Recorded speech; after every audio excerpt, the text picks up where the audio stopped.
직장 생활을 하다 보면 뭐 회의에서 어떤 이야기를 한다거나 아니면 술자리에서 어떤 이야기를 한다거나 그런 일들 때문에 다른 사람이 상처를 받기도 하고 내가 상처를 받는 일들이 생기는데, 그럴 때 빠르고 진심 어린 사과를 하거나 받는다면 당시에 받았던 마음의 상처가 금방 나아지거나, 뭐 사과받는다고 기분이 좋아지진 않겠지만 그래도 빨리 그 사람과의 관계가 회복되는 것을 기대할 수가 있는데요.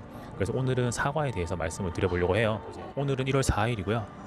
2020년 1월 1일 신정에 저희 외할머니가 대구에서 돌아가셨어요. 갑자기 요양병원에 계시다가 그렇게 돌아가셨는데, 그래서 3일 정도 대구에 가서 있다가 올라오는 중이었어요. 어제가 올라오는 날이었고, 그래서 몸이 너무 무거워가지고 저희 헬스장에 있는 탕에 가서 잠깐 몸을 좀 리프레시하고 갔으면 하는 생각에 그냥 집에 안 가고 바로 헬스장으로 갔죠.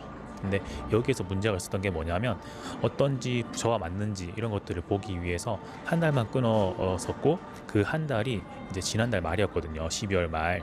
그래서 제가 1월 초에 다시 와가지고 특정 카드로 결제를 하겠다라고 이야기를 해놓은 상태였고, 헬스장에서도 그런 편의를 봐준 상태였어요. 저한테 1차적인 잘못이 있는 거죠. 뭐 결제를 바꾼다거나 하는 식으로 했었어야 되는데, 제가 제 편의를 봐주십사 해서 1월에 카드 결제를 하기로 했는데 저의 개인적인 일이 생겼기 때문에 제가 약속한 날에 찾아가지 못했고, 그리고 되게 피곤한 상태로 헬스장에 가서 카드 안 가지고 왔으니까 내일 와서 다시 결제를 하겠다 라고 이야기를 하고 불쑥 들어가 버린 거예요. 그랬더니 카운터를 보시던 그 직원이 굉장히 마음이 상했겠죠. 그래서 이제 다 씻고 나와가지고 저 내일 와서 결제할게요 이렇게 하고 가는데, 그 관리하시는 책임자가 저를 불러 세우더라고요.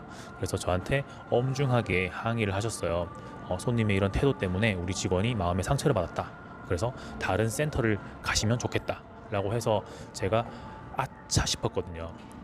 그러니까 몸과 마음이 굉장히 지쳐있는 상태였기 때문에 그렇게 다른 사람의 기분을 생각할 겨를이 없었던 거예요. 그래서 제가 바로 잘못했다, 내가 실수했다, 잘못한 거다, 미안하다, 그리고 그 직원분께 직접 사과를 하고 싶다 라고 이야기를 했는데, 직원분은 자기가 이야기를 전하겠다고 했고, 제가 전후 사정을 좀 말씀드려도 되겠냐 라고 해서 그 책임자님이 이야기해봐라 라고 해서 제가 앞뒤 사정을 말씀드렸어요. 외할머니가 돌아가셨고 제가 바로 올라왔고 구구절절 설명을 했더니, 그제서야 그 책임자님이 자기 직원이 너무 마음이 상했기 때문에 자기도 엄하게 이야기할 수밖에 없었다, 처음부터 이런 이야기를 하고 입장을 했으면 오해가 없었을 텐데 이런 오해가 생겨서 굉장히 안타깝다, 이런 이야기를 하시면서 제 사과를 대신 받아주셨어요. 그리고 제가 사과를 직접 하고 싶다라고 했더니 쉬는 시간이니까 직접 만나지는 말고 자기가 이야기를 전해주겠다라고 했고, 오늘 이제 어제의 다음날 오늘 제가 아침에 가서 헬스장을 다시 등록을 했습니다. 그래서 이 사건은 이렇게 일단락이 되었고요. 어제 제가 나오면서 생각을 해보니까 우선 제가 잘못을 했고, 저한테 엄중하게 항의를 하던 그 관리자님의 말투, 그리고 몸짓, 기분, 이런 것들은 상당히 안 좋았어요. 저는 피곤한 상태에서 씻고 나와서 리프레시를 한 상태였는데, 그분들은 제가 그렇게 안에서 쉬는 동안 밖에서 나오면 어떻게 항의를 하지, 이런 고민들을 되게 하면서 기분이 점점 안 좋아졌을 거잖아요. 그래서 되게 안 좋은 상태였는데 제가 바로 내 잘못이 있었다, 내가 미처 그걸 생각할 마음의 에너지가 없었다라는 걸 알고 바로 사과드렸어요. 정말 죄송하다고, 잘못했다고, 경우에 어긋나는 일이었다고 그렇게 몇 번을 사과를 드렸고, 그분들도 점점 오해가 풀려서 제 사과를 받아주셨거든요. 회사에서도 뭐 회의를 하거나 미팅 중이거나 아니면 자기 생각이랑 다른 의견을 가지고 다른 사람의 이야기를 듣다 보면 그 이야기 때문에 마음이 상하는 경우들이 생기거든요.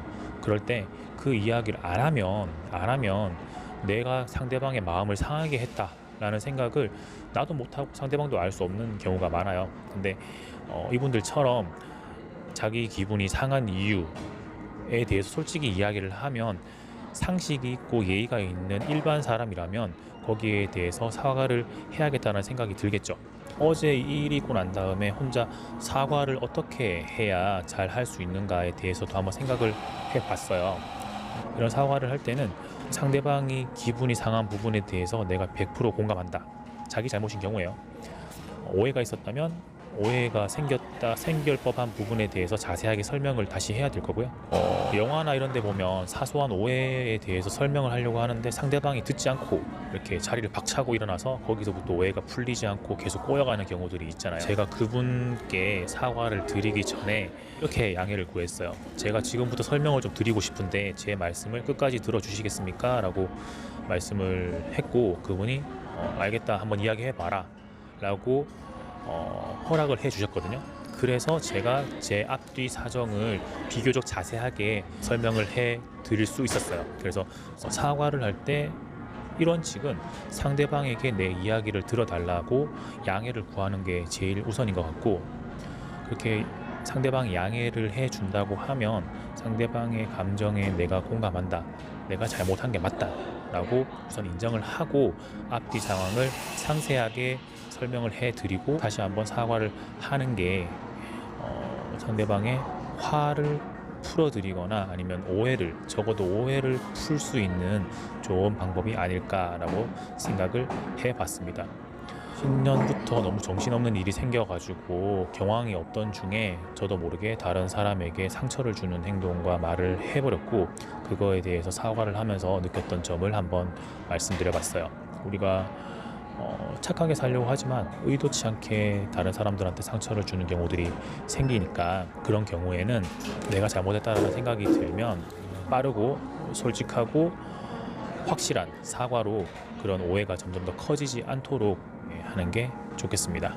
오늘 말씀드린 사과의 방법에 대해서 공감하신다면 좋아요와 구독도 눌러주시고 또 다른 분들께 공유도 좀 해주시면 좋겠습니다. 그럼 올해 한 해는 다른 사람들에게 상처를 안 주고, 상처를 주더라도 그런 오해들을 빨리 풀 수 있는 그런 직장인 여러분들이 되시기를 바라요. 그럼 힘차게 한 해를 시작하시고요. 적게 일하고 많이 버세요. 직장인 TV의 김 차장이었습니다. 감사합니다.